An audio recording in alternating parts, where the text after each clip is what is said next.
안녕하세요, 제이슨입니다. 오늘은 우리 학교 졸업생인 정연이와의 인터뷰 영상을 준비했는데요. 정연이가 처음 우리 학교 온 게 만 13살 때 여름방학 때 한 4주 정도 학교 생활을 좀 체험을 하고 나서 그 다음 해에 정규 학생으로 입학을 했는데요. 12학년까지는 고등학교 정규 과정을 하고, 그리고 13학년 때는 저희 학교에 그 하스피탈리티 프로그램이 있어가지고 그런 과정을 마치고요. 르꼬동 블루의 2년짜리 디플로마 과정을 밟고, 그리고 지금은 오클랜드의 파크 하얏트 호텔에서 일을 하고 있습니다. 그럼 뉴질랜드에서 7년 동안 생활한 정연이의 인터뷰 영상을 한번 보시죠. 안녕, 정연아. 네, 선생님, 안녕하세요. 오랜만이에요. 그래, 오랜만이다. 잘 지내지? 네, 잘 지내죠. 조금 힘들긴 한데, 그래도 잘 지내고 있어요. 역시 직장 생활이 쉽지는 않아. 네, 전에 일하던 곳이랑은 좀 많이 다르더라고요. 인터뷰에 들어가기 전에 정연이에 대해서 약간 간단한 소개 좀 한번 해줄 수 있을까? 저는 15살에 뉴질랜드로 유학을 와서 중고등학교를 여기서 졸업하고, 르꼬르동 블루에 있는 디플로마 어드밴스드 컬리너리라는 과정을 졸업하고 현재 오클랜드의 파크 하얏트에서 일을 하고 있는 루시라고 합니다. 나이가? 저 서양 나이로. 20살입니다. 20살이에요. 자, 15살에 와서 그렇게 했다는 걸 좀 알려줘야지 사람들이 알아. 15살하고 르꼬동 블루까지 가면 사람들이 한 20대 중반 됐나 이럴 수도 있어. 지금 하고 있는 일이, 일단 르꼬동 블루를 나왔으니까 이제 요리 쪽에서 일을 하고 있는 건데, 요리 쪽이 아니구나. 호텔 쪽에서 일을 하는 건데 정확히 어떤 일을 하고 있는지 좀 설명 좀 해줘봐. 저는 원래 인턴십을 코디스 호텔이라는 곳에서 하다가 그곳에 취업을 하게 됐는데 저와는 잘 맞지 않는 것 같아서 파크 하얏트로 이직을 최근에 하게 됐는데요.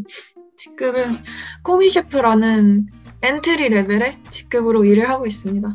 뉴질랜드로 유학을 가게 된 계기가 어떻게 돼? 처음에는 별로 생각이 없었는데 저 한국 나이로 14살, 그러니까 중학교 1학년 여름방학 때 잠깐 뉴질랜드로 어학연수를 온 적이 있었거든요. 13살 때지, 엄밀히 따지면. 그때 한번 와보니까 한국이랑은 정말 많이 다르다는 걸 느꼈고, 공부가 아닌 다른 분야에서도 많은 기회를 얻을 수 있을 것 같았고, 더 많은 경험을 할 수 있을 것 같다고 생각했어요. 그리고 저는 중학생 때 간 거라서 한국 입시에 압박감을 조금씩 느끼기 시작했던 때라 한국에서는 제가 잘 할 수 없을 것 같다는 생각이 들기도 했었어요. 그래서 뉴질랜드를 선택한 것 같아요.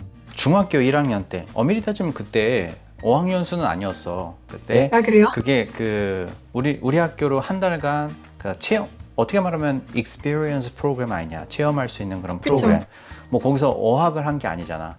너가 거기서 드라마 수업도 듣고 막 여러 가지 다른 수업을 들었으니까 완전한 그런 뉴질랜드 학교 체험을 할 수 있는 그런 4주를 보낸 건데, 그러면 그걸 가기 전에는 뉴질랜드로 이렇게 장기로 유학을 할 생각은 전혀 없었다는 거지. 가게 될 때는 그냥 잠깐 좋은 경험하러 가게 되는 거라고 생각했었고, 저도 갔다 와서도 장기 유학의 기회가 생길 줄은 몰랐었어요. 근데 갔다 와서 어머니 아버지한테 얘기를 했니? 나 뉴질랜드에서 계속 공부하고 싶다고? 굳이 따지자면 먼저 제의를 한 거는 부모님 쪽이었어요. 혹시 그래. 뉴질랜드에서 공부를 해볼 생각이 있냐고 먼저 물어봤었어요. 그래서 너는 그때가 기회다 생각하고 그렇다고 한 거야? 네, 차라리 그게 나을 것 같았어요. 그래. 그래도 상당히 너희 집에는 그런 반대는 없었어. 아버지가 많이 걱정을 하긴 하셨는데 그래도 반대는 엄마가 아니고 반대는 아니고 어느 정도 반대가, 그러니까 아예 없진 않았던 것 같은데, 솔직히 말하면 그래도 엄마가 유학을 응원하는 쪽이라서 아빠를 잘 설득해 주셨던 것 같아요. 뉴질랜드 중고등학교를 다니면서 한국과 어떤 식으로 다르다고 느꼈는데? 졸업한 지 너무 오래돼서 기억이 잘 안 나긴 하는데, 일단 들을 수 있는 과목이 정말 많았고, 과목에 어떤 과목을 들을지 선택권이 저한테 있는 것도 많이 달랐고, 생각보다 예체능 쪽이라던가 학생들이 원하는 방향의 수업들의 기회가 굉장히 많았던 거를 느꼈었어요. 분위기라던가 건물? 이런 것도 굉장히 많이 달랐고. 너가 아까 그 수업을, 너가 들을 수 있는 수업이 되게 많다 그랬잖아. 네. 뭐 예를 들면 영어인데도 불구하고 그 아래 또 여러 가지 수업이 있다는 그런 걸 의미하는 거니? 그런 것도 있고 그냥 선택지 자체가 많았어요. 영어나 수학 같은 경우에는 선택지 자체가 많았던 것도 있는데 영어는 정말 다양했어요. 예를 들면 디스토피아도 있었고 conspiracy theory 이런 것도 있었고 정말 정말 많았는데 제가 기억이 잘 안 나네요. 하여튼 맞아. 나도 이거를 이제 어떤 이제 학부모님들이 그 어떤 수업이 있는지 물어볼 때 그걸 설명을 해드려도 이해를 못 하시는 부분이 아마 이런 것들이야. 왜냐면 한국에는 없잖아. 영어 수업이면 그냥 영어 수업, 그리고 과학 수업이면 과학 수업인데 그게 아니고 그 안에서 되게 여러 갈래로 또 나눠지니까 네, 그거를 맞아요. 설명을 하면 그걸 이해를 못 하셔. 그래서 거기에 나와 있는 수업 이름을 영어로 바꿔서 설명해 드리면 그것도 웃기잖아. 수업 이름이. 그래서 그것도 설명하기가 좀 쉽지는 않았던 것 같아. 그리고 너가 수업을 들었을 때 내가 기억나는 게 원예 수업도 들었지. 아, 네. 호리컬처 들었었어요. 원예 수업. 이러면 또 한국의 기준으로 보면 원예 수업을 고등학교 때 들어? 그럼 이해를 잘 못 하시더라고. 네. 식물 재배가 제일 어울리는 표현이 아닐까요? 근데 이러면 또 농업고등학교인 줄 알아요. 아, 그렇죠. 근데 그게 아닌데도 불구하고 그 뉴질랜드 고등학교가 정말 여러 다양한 수업을 이렇게 제공을 하면서 학생들이 하나하나 그러니까 자기가 원하는 걸 경험해 볼 수 있고 그걸 통해서 앞으로 자기가 하고 싶은 걸 찾아나가는 그런 게 뉴질랜드의 교육 방식 아니니?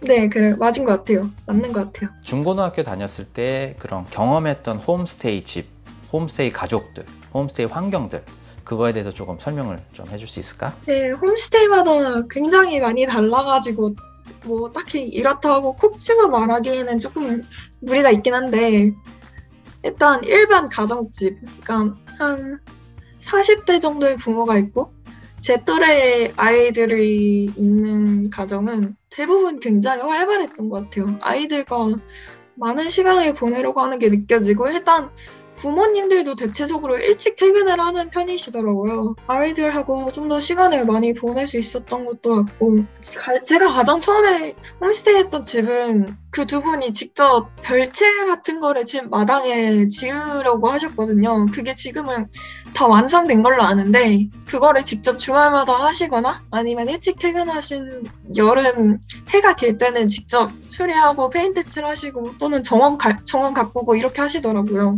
방 구조는 대부분 다 빌트인 옷장, 침대, 그리고 책상 정도는 기본적으로 다 갖춰져 있었어요. 그래서 솔직히 생활하는 데는 전혀 문제가 없단 말이야. 네, 생각보다 집이 되게 좋은 집도 많았고 그런 부분은 걱정을 안 하셔도 되는 것 같아요. 호스 가족들이 너한테 어떻게 대해줬는데? 일단 공통점은 대부분 다 불편하지 않게 하려고 노력을 해주셨던 것 같아요. 한국의 많은 학부모님들이 걱정하는 게 남의 집에 들어가서 사는 거니까 눈치 보이지 않을까 그걸 되게 많이 걱정하셔. 눈치 보이지 않을까, 밥은 제대로 주나? 뭐 이상한 거 주는 거 아닌가? 그리고 뭐 생활이 되게 불편하지 않을까? 이거를 가장 많이 걱정을 하셔서 내가 설명을 해드리고 뭐 홈스테이 집에서 어떤 식사를 제공하고 뭐 어떤 그런 방 구조라든지 그런 것들 많이 보여드렸는데도 불구하고 그분들이 공통적으로 하는 말이 한국적으로 생각해도 이해가 안 된다는 거야. 남의 자식을 어떻게 자기 자식처럼 대해줄 수 있는지 모르겠어. 한국에서는 남의 자식이면 잘 안 대해주나? 뭐라고 해야 될까? 한국 아이들이랑 한국 애들이 한국에서 살아온 가정 환경이라든가 집 구조라든가 이런 게 뉴질랜드랑은 너무나 다르니까 당연히 불편할 수 있다고 생각은 하는데 유학을 오려면 어느 정도는 감수해야 되는 부분이라고 생각하고 홈스테이 가정도 모든 가정들이 홈스테이를 받는 게 아니라 홈스테이를 받고 싶은 가정들이 학교에다 지원을 해서 그 학생들한테 맞는 홈스테이를 찾아주는 게 학교가 하는 일이거든요. 그래서 생각보다 그런 거는 걱정을 안 하셔도 될 것 같고 만약에 학생이 불편하다고 하면은 이유를 말하고 학교에서도 충분히 바꿔줄 수 있었어요. 그리고 음식은 솔직히 네. 이제 뉴질랜드가 서구권이니까 음식이 서구권의 네. 그런 음식이 나오잖아. 그래서 한국에서 뭐 김치 먹고 뭐라 그러지? 된장찌개, 김치찌개 그렇게 먹는 아이들은 조금 힘들 수는 있을 거야. 네, 제가 그랬어요. 그 어느 정도 고생했니? 한 반년? 1년? 그거는 솔직히 지금도 한식 먹지 말라고 하면은 조금 고생할 것 같긴 해요. 근데 저는 음식보다는 그냥 향수병으로 고생을 조금 했던 것 같아요. 초반 2년? 3년 정도? 향수병이면 어떤 식으로? 한국이 그리운 거야? 아니면 집이 그리운 거야? 구체적으로 뭐라고 설명을 하진 못하겠는데 한국이 그런 게 맞는 것 같아요. 어떻게 극복했어? 시간이 답인 것 같아요. 시간이 나야? 뉴질랜드 고등학교에서 가장 기억에 남는 일은 뭐가 있을까? 고등학생 때 제가 스테이지 챌린지라고 부르는 학생들끼리 모여서 몇 달 동안 연습을 하고 호흡을 맞춰서 춤이라고 해야 되나 연극이라고 해야 되나 살짝 노래 안 부르는 뮤지컬? 이런 느낌이 있는 공연 같은 거네? 네, 퍼포먼스 같은 거? 공연이 있는데 이게 어떻게 보면 대회거든요. 그래서 이거를 친구들이랑 같이 했었는데 같이 연습하고 무대 준비하고 이런 것도 되게 기억에 많이 남았던 것 같아요. 오클랜드의 한인은 어느 정도 했어? 누가 오클랜드에서 뭐 흔한 이름 민지야 하고 부르면 한 5명은 뒤돌아볼 거라고 이런 얘기를 한 적이 있었는데 조금 과장되긴 했는데 맞는 말인 것 같아요. 진짜 오클랜드가 정말 오클랜드에 한국인이 정말 많아요. 맞아, 진짜 많어. 내가 사람들한테 얘기를 해줘도 잘 안 믿어. 솔직히 오클랜드에서 영어 안 쓰고 살 수 있잖아. 밖에 나와서 뭐 식당을 가도 중국 식당 가면 뭐 중국어 해도 되니까 한국 식당 가면 한국어 하고 그리고 거기 인터넷 카페라 그래야 될까? PC방처럼 되어 있는데 맞아요. 거기 또 중국계가 하는 데가 있고 한국계가 하는 데가 있고 그래서 맞아요. 중국계 가면 중국어 쓰고 한국계 하는 데면 가서 한국어 쓰고 그러니까 영어를 안 쓰고도 충분히 사는데 전혀 지장이 없었지. 네. 그리고 또 거기 아시아 마트라고 해야 될까? 그런 슈퍼마켓 가면 대부분 여기는 한국 분들이 운영을 하시잖아. 네, 맞아요. 그래서 뭐 굳이 영어가 필요 없어 전혀. 누가 너한테 네. 뭐 뉴질랜드로 유학을 가려고 하는데 어느 도시를 추천하냐고 묻는다면 어디를 추천하고 싶어? 영어를 배우러 오는 거라면 오클랜드는 정말 추천하고 싶지 않고 퀸스타운 이런 데보다는 제가 생각하기엔 웰링턴이 가장 나은 것 같긴 해요. 웰링턴이 수도여가지고 뭐 대사관도 있고 모두 웬만한 필요한 인프라는 다 뭐 구축이 되어 있으니까 생활에는 솔직히 불편함이 없잖아. 네, 그렇죠. 오클랜드도 뭐 그 정도 이상이긴 하지만 워낙 아시아 사람들도 많고 거기다가 당연히 한국 사람들도 워낙 많다 보니까 오클랜드는 좋긴 하지만 이제 그런 것들이 약간 단점으로 여겨질 수도 있긴 하지. 오클랜드에서 온 학생들도 있잖아. 오클랜드에서 학교 다니다가 루코동블루가 웰링턴에 있으니까 웰링턴으로 내려와서 공부를 했을 텐데 그 오클랜드에서 공부하고 온 애들은 영어 실력이 어땠어? 오클랜드에서 공부한 애들은 대부분 영어 실력이 그렇게 좋진 않았던 것 같아요. 발음도 그렇고 콩글리쉬를 엄청 구사한다던가 아니면은 12학년까지만 하고 르꼬로동블루를 들어오기 위해 한 1, 2년 동안 IELTS만 공부를 해서 겨우 점수 맞춰서 들어왔다던가 하는 애들인데 영어 못하는 애들 솔직히 좀 많았던 것 같아요. 맞아. 솔직히 오클랜드에서 공부한 친구들 보면 영어 실력이 다른 지역에서 공부한 애들보다는 많이 떨어지는 건 사실이야. 네, 근데 사실 어쩔 수 없는 것 같아요. 저도 만약에 오클랜드에서 공부했다면 그랬을 것 같아요. 키위 애들하고 어울리지 않고 한국 애들끼리만 방과 후에도 같이 다니고 맞아요. 그러니까 주말에는 또 모여가지고 애들 한국말로만 계속 하다 보니까 그럴 수밖에 없지 뭐. 뭔가 도움이 될 수 있는 거 후배들 아니면 학부모들한테. 그러니까 저도 처음에는 꽤 안일하게 생각하고 유학을 왔었거든요. 그래서 초반에 좀 많이 힘들었던 것 같아요. 만약에 올 거라면 내가 이제 한국에서 하던 거를 혼자서 뉴질랜드에서 해야 된다는 거를 확실하게 생각을 해두고 올 거라면 마음을 단단히 먹고 오는 게 맞는 것 같아요. 꽤 많은 학생들이 뉴질랜드에 도착하면 영어 실력이 막 는다고 생각하는 그런 경우도 있더라고. 네, 맞아요. 도착하면 내가 영어가 막 바로 되겠지? 근데 그건 착각이잖아. 그쵸. 본인 하기에 따라 달렸죠. 너는 이제 뉴질랜드 와가지고 어느 정도 지났을 때 수업 내용을 다 알아듣는 수준이 된 거야? 초반에는 제가 왔을 때 수업을 하면서 모르는 단어들을 계속 체크해가면서 집에 가서 공부를 했었거든요. 이제 그걸 반복하다 보니까 1, 2년 정도는 걸렸던 것 같아요, 못해도. 너는 중고등학교 때 일본어를 선택했잖아. 네. 일본어 수업 어땠어? 일본어 수업이 생각보다 깊이 들어가지는 않아서 제가 크게 배울 수는 없어서 완전히 마스터를 하고 싶다면 독학이나 다른 선생님을 구해야 하는 것도 맞긴 한데 기본기를 다지게 도와주는 것 같긴 해요. 너 할 때는 쉬웠지? 저 할 때는 어느 정도 일본어에 대한 지식을 가지고 시작한 거라서 크게 어렵진 않았어요. 누가 가르쳤지? 선생님요.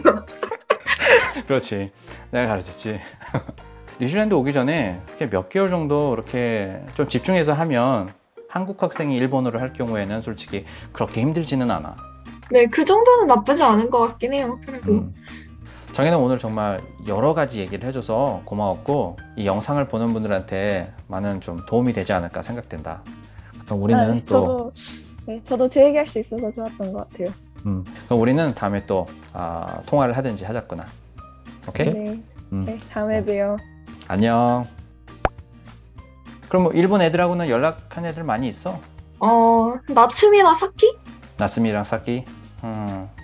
나츠미는 알겠는데 사키는 사키 걔구나. 너보다 한 살 많은 애. 네, 사키 이즈카.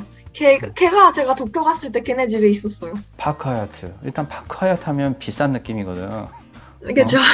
럭셔리한 느낌이어가지고 만약에 내가 너 일하는 날 가면 네. 뭔가 있니? 제가 개인적으로 양을 좀 더 챙겨줄 수는 있지 않을까 그래, 싶어요. 그럼 충분해. 호텔에서는 어떤 거 먹어? 저요? 호텔에서도 잘 안 먹는데 시간이 없어서. 그럼 너 뭐 먹어? 어떻게? 아니, 저 진짜 보통은 사 먹긴 하는데 아니 너가 요리하는 사람이 바깥에서 사 먹는다 그러니까. 그거랑은 너무 별개인 것 같아요. 또 그 달라? 네.